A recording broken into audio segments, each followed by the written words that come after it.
ఈ రోజుల్లో ఏసీ ఆఫీసుల్లో కూర్చుంటున్నాం, ఎవరి మనను వాళ్ళు కంప్యూటర్ మీద పనిచేస్తున్నారు. అసలు దాహం వేస్తున్నారని కూడా ఎవరికి తెలియట్లేదు. కాస్త కాఫీ టీ తాగుతారు, లేదంటే జ్యూసులు తాగుతున్నారు మధ్యలో.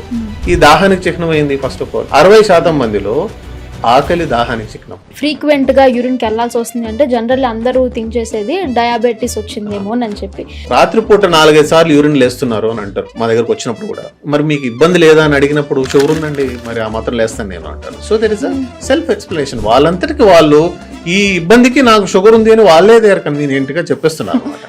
కానీ కారణం అది కాకపోవచ్చు. అలాంటి టైంలో మీ ఇన్నర్ ఫీలింగ్స్ ఎట్లా ఉండేది? No feeling. మనం ఓపిక్ గా వాళ్ళకి చెప్పవలసింది చెప్పాల్సిందే. మా బాధ్యత is to educate people. Generally ఇప్పుడు అంతా ఫిట్నెస్ మీద చాలా ఫోకస్ చేశారు. దానికోసం అని చెప్పి ప్రోటీన్ పౌడర్స్ అని సప్లిమెంట్స్ అని ఇట్లా అన్ని తీసేసుకుంటున్నారు. మన వాళ్ళు కాలేజీలో ఉన్న కుర్రాడు కూడా జిమ్కి వెళ్ళాలి, కాస్త ఫిట్గా ఉన్నవాడు కూడా క్రియాటిన్ దానికి తగ్గట్టు ఈ ప్రోటీన్ పౌడర్లు తీసుకుంటున్నారు. ఎందుకు?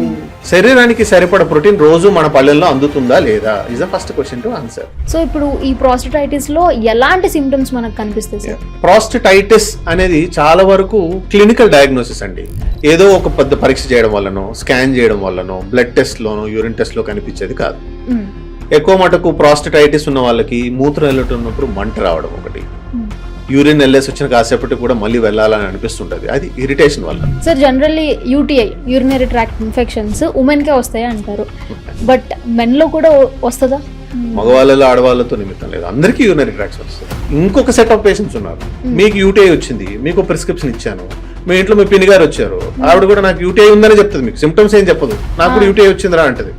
ఏదో తెలియదు మనకు యూటీఐ, మీ ప్రిస్క్రిప్షన్ ఆవిడకి ఇస్తారు. ఓహో, ఇలా కూడా ఉన్నారు. ఈ ఫ్యామిలీ డాక్టర్ కాన్సెప్ట్ అనేది అందుకే ఇంపార్టెంట్ అండి. మీరు స్పెషలిస్ట్ దగ్గరకు పోకపోయినా మీ ఫ్యామిలీ డాక్టర్ ఎవరో ఒకరు కాస్త మాట్లాడండి. మీకు చనువు ఉంది, ఫోన్ చేయగలిగి మాట్లాడను అంటే ఆ పనన్నా చేయండి. ఫస్ట్ స్టెప్ ఒక డాక్టర్తో మాట్లాడి మళ్ళీ తీసుకోండి డెసిషన్. ఇన్ఫర్మేషన్ ఉంది కదా అని మీరంతటా మీరు ట్రీట్ చేసుకోవడం చాలా డేంజరస్ అండి, అది ఎప్పుడు చేయదు.